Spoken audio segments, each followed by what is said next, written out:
বন্ধুর স্বামীর সঙ্গে সম্পর্কে জড়িয়ে অন্তঃসত্ত্বা হয়ে পড়েছিলেন। বন্ধুর সংসার ভাঙার গুরুতর অভিযোগ এই অভিনেত্রীর বিরুদ্ধে। খুব বেশি ছবিতে অভিনয় না করলেও বলিউডে তিনি বেশ জনপ্রিয়।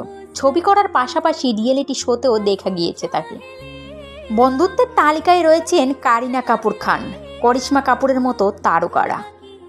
বান্ধবীর স্বামীর সঙ্গে প্রেমে হাবুডুবু খেয়ে হয়েছিলেন গর্ভবতী। সেই অভিনেত্রীর জীবন জুড়ে কেচ্চা কাহিনী। এই নায়িকা আর কেউ নন অমৃতা আরোরা, মালাইকা আরোরার ছোট বোন। 2002 সালে কিতনে দূর কিতনে পাস ছবির মাধ্যমে আত্মপ্রকাশ করেছিলেন তিনি। প্রথম ছবি খুব বেশি ব্যবসা করেনি, তবে প্রচারের আলো এসেছিলেন অমৃতা। এরপর 2009 সালে বিয়ে হয় অমৃতার, পাত্র শাকিল লাদাখ। তবে তাদের বিয়ে নিয়ে তৈরি হয়েছিল বিস্তর গোলমাল। শাকিলের প্রাক্তন স্ত্রী করেছিলেন ভয়ঙ্কর অভিযোগ। শাকিল লাদাখের প্রাক্তন স্ত্রীর দাবি ছিল অমৃতার সঙ্গে শাকিলের সম্পর্কের কারণেই সংসার ভেঙে গিয়েছে তার। অমৃতা আরোরা এবং শাকিল লাদাখ সেই কলেজ সময় থেকেই বন্ধু ছিলেন।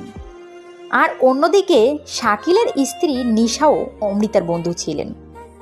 2005 সালে শাকিলের সঙ্গে অমৃতার ঘনিষ্ঠতা বাড়ে।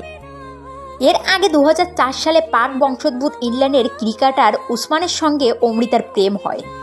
উসমান যখন ভারতে আসতেন তখন দুজনেই বিভিন্ন হাই প্রোফাইল পার্টিতে যোগ দিতেন।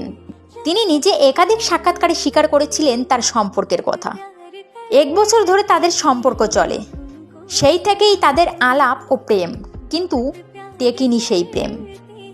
জানা যায় বিয়ে ভাঙার পর অমৃতা আরোরা শাকিল লাদাখকে বিয়ে করেন, কিন্তু তাদের বৈবাহিক সম্পর্কে টেকেনি বেশি দিন।